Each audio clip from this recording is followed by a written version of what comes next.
Greetings, ladies and gents, and welcome to this latest edition of Tales from Outer Space, where I take stories from across the internet and read them for your entertainment. This particular story is called A Lich in a Ditch, written by In Yellow Clad. Come back here, you idiotic buttwaffle. Stand and face the wrath of Strustal, the Fell Hand. The voice was ever present, a plague upon the land. Though just far enough away from the small village that bordered the owner of the voice, it was a curious and quite rude landmark, one that had first garnered much interest from the adventuring sort, mainly the paladins and clerics that had attempted to relieve this landmark of its soul and send it on its way. They had all failed, and so the landmark remained. The landmark was a lich, Strustal the Fell Hand to be exact, an ancient being of incalculable power and malice, reduced to a ribcage, partial spine and neck, with a skull for a head. A black crown of jagged metal had long ago been fused to that skull, which curled, flopped, and raved at the slowly dwindling form of a merchant's wagon, the dwarf in the driver's seat cringing with every word hurled in his direction. Though the lich had no lungs or throat to scream raw, he certainly felt as though he had. But screaming and insults were all he had left these days. Long ago, before his untimely outdoors incarceration, he had been a blight upon the land. Torture, death, and general chaos were his bread and butter. The former human warlock now something more, something stronger and far more foul than he had been before his ascension. He'd been on the path to godhood. He'd just known it. That is still a bold adventurer had set a trap for him in this very spot. Unfortunately for the adventurer, having secured his prey and relieving him of any chance of either escape or causing him further harm, he had been unable to find the phylactery that kept his soul bound to this world. In fact, nobody had been able to find it, and by now even the lich himself had forgotten its location. Unable to destroy the lich's body fully, for he would have simply rebuilt himself at the location of his phylactery and become even greater threat, they had elected to simply ensure the trap which held him at bay would never fade, never lose its potency, and so left him alone. Many since then had attempted to find his phylactery to no avail. And now, he was but a rude roadside attraction. The intrigue his existence had brought was now long gone, leaving him alone, and still ever so bitter. When he was certain the dwarf could no longer hear him, he fell silent, contemplating his prison once more. Empty eye sockets burning, an unholy fire peered down at the ground around him. Recently, a colony of ants had moved in under his ribcage. At least he was a god of something, providing shelter and safety for his loyal worshippers. He spotted a column of ants dragging the remains of a much larger insect towards the hive, and had he any flesh left, he would have grinned maliciously. Ah, yes, a worthy feast for my most loyal. You have my blessing, O tireless peons, he exclaimed, laughing in the most maniacal fashion. Soon I shall ascend from this prison of bone and magic. I shall become a true god, and when that day comes, I shall not forget you, my faithful. I shall... Who are you talking to, Mr. Skellyman? Came a small voice from behind him. A child's voice, to be exact. His head immediately twisted a full 180 degrees to face the owner of the voice and gazed up into innocent eyes of a young girl. None of your business, girlie. What are you, attempting to spy on me?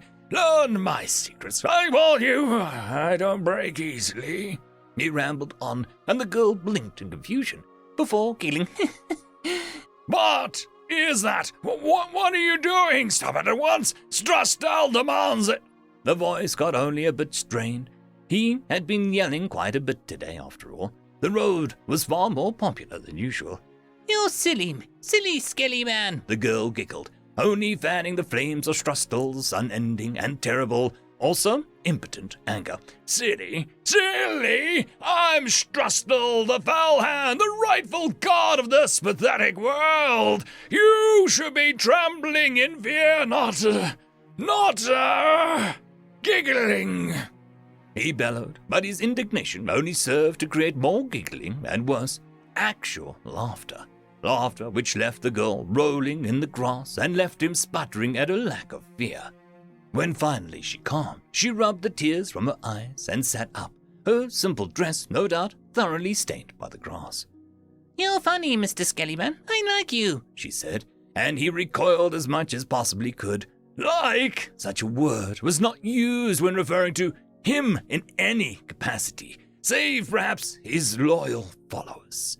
And then she did the unthinkable. She proceeded to hug him. He was shocked, at a loss for words.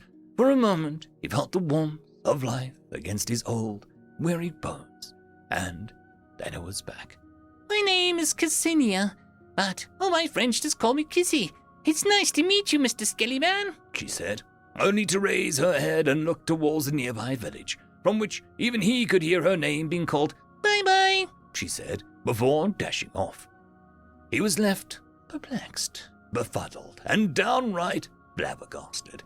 What had even just happened, he wasn't sure, and he was so baffled that he forgot to hurl insults at her back. Instead, he turned his head around the right way, staring down at the dirt where his loyal ants toiled ceaselessly. Night came, then day, then night again.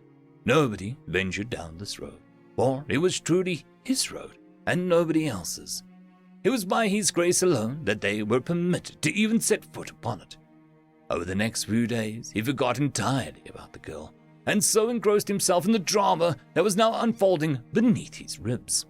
A rival colony had set up shop near his loyal minions. At first, he had been hopeful that an alliance could perhaps be forged, but frequent skirmishes between the two colonies had dashed any hopes. Now, instead, he watched intently as the warriors of each hive battled it out before him, and whoever came out victor would surely be blessed by their true god. What you looking at, Mr. Skellyman? Came that irritatingly cheerful and sickeningly innocent voice.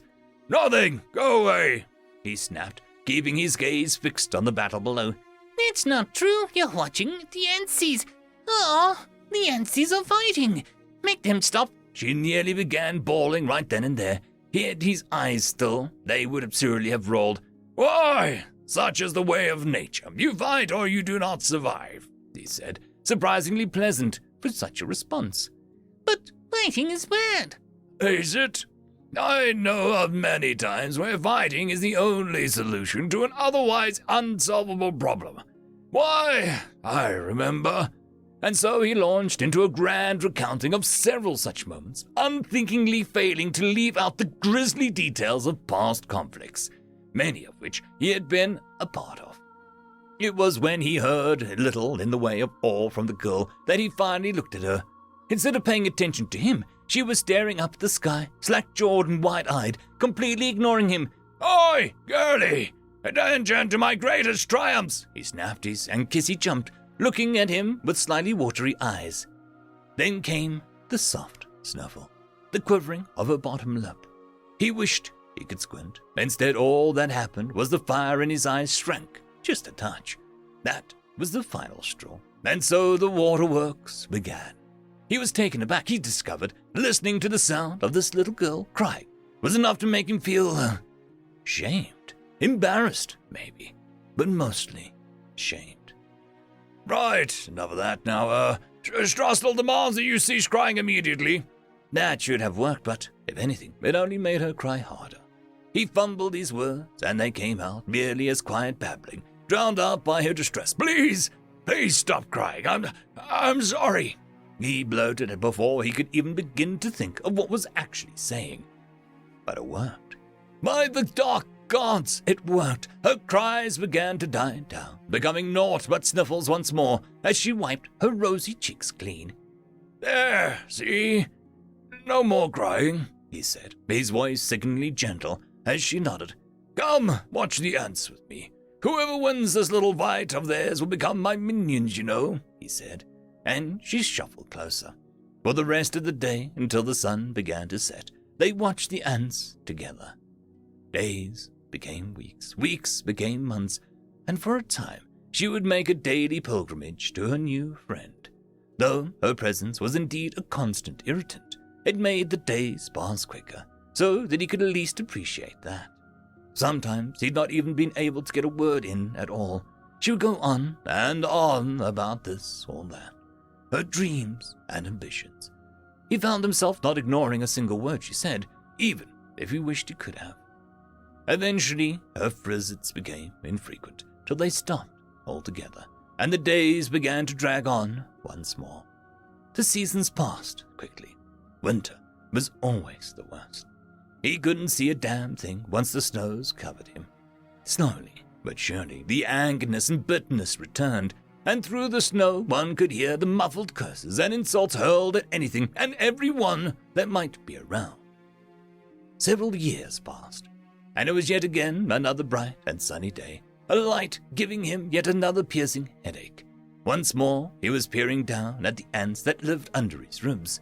Their colony had grown considerably, now sporting a sizable army and several clear entrances into the tunnels below. It was then that a shadow fell over him.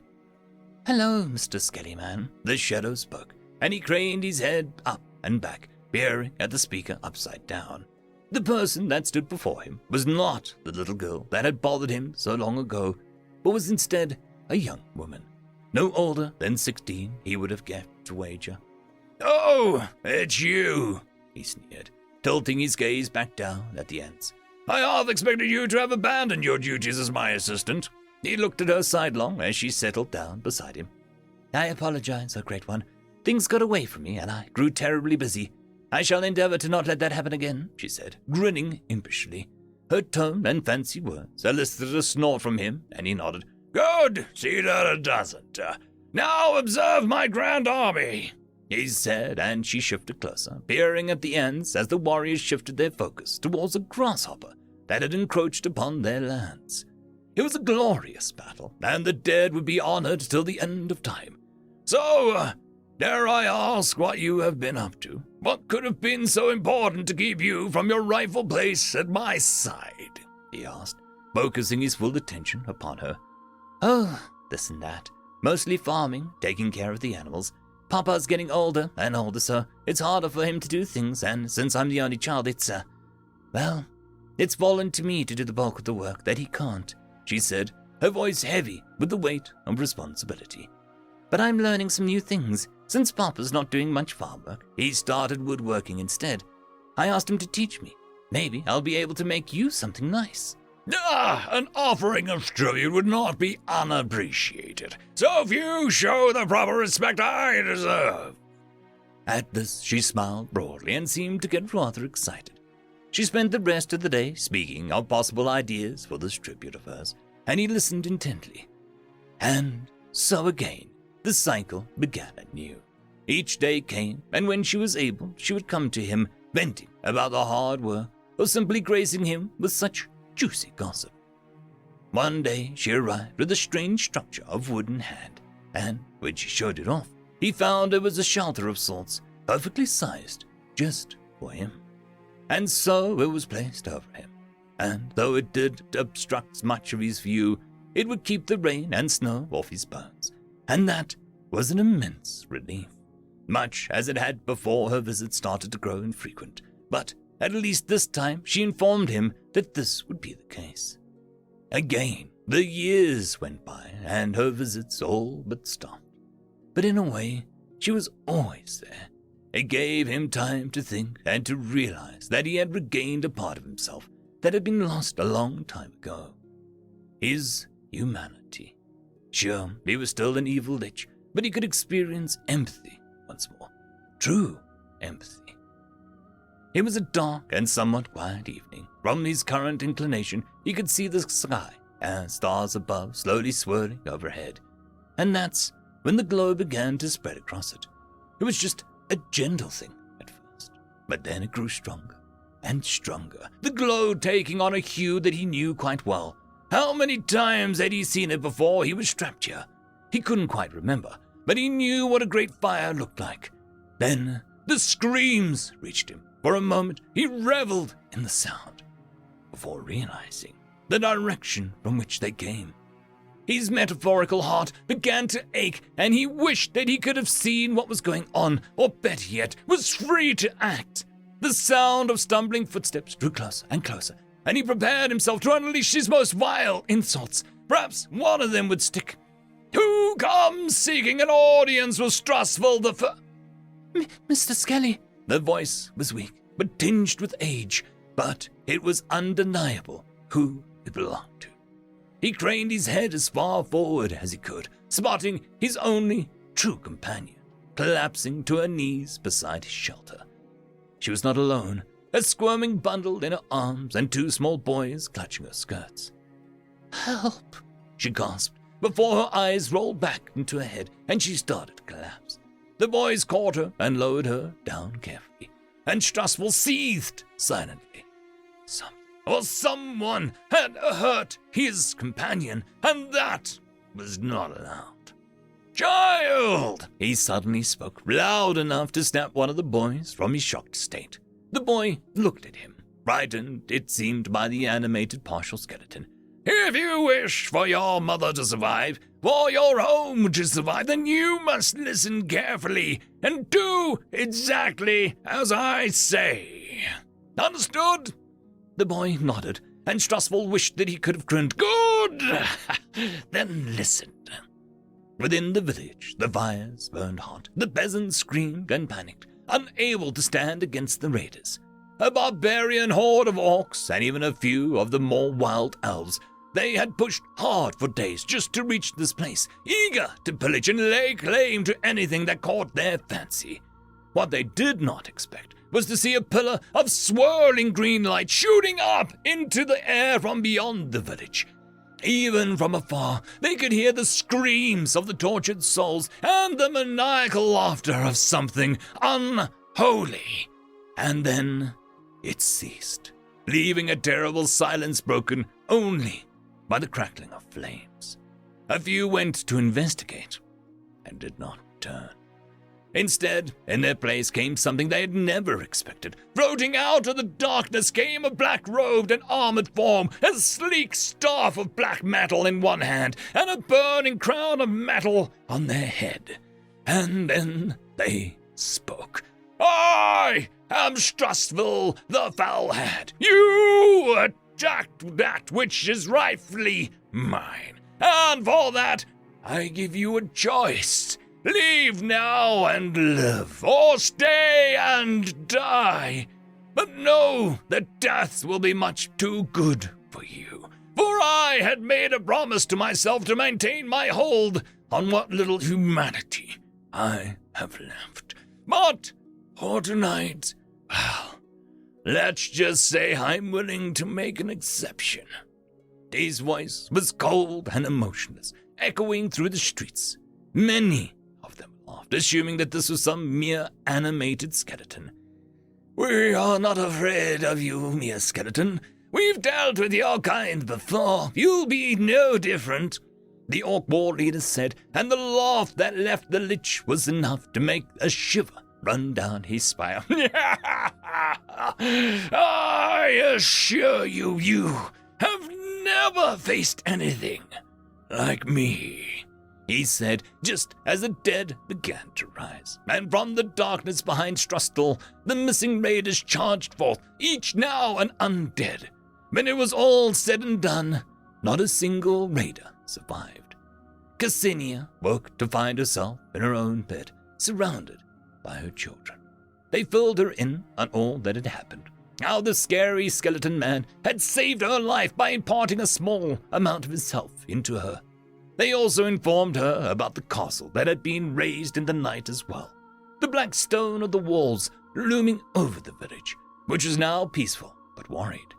Many had seen the slaughter take place, the malicious glee of the Lich as he turned the enemy against themselves. They knew not whether to be afraid or thankful for his aid. It took her a few days to fully recover, and when she did, she marched straight into the wicket gates of the dark citadel, and they rattled open immediately for her. Black armored skeletons led her through the halls. Men and women in black robes worked diligently, having been brought to this place by magical means. And when the last she saw him, he was a sight to behold.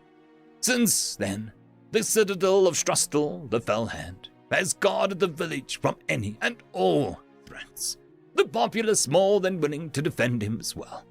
Many tried their hand at slaying this great evil. None could ever reach him, for none could get past the village. Cassinia's children grew to great men and women, each learning at the foot of the once terrible Strustel, who now urged that his teachings be used for good. And much to his delight, every morning began with a simple greeting. "Good morning, Mr. Skellyman." End of story.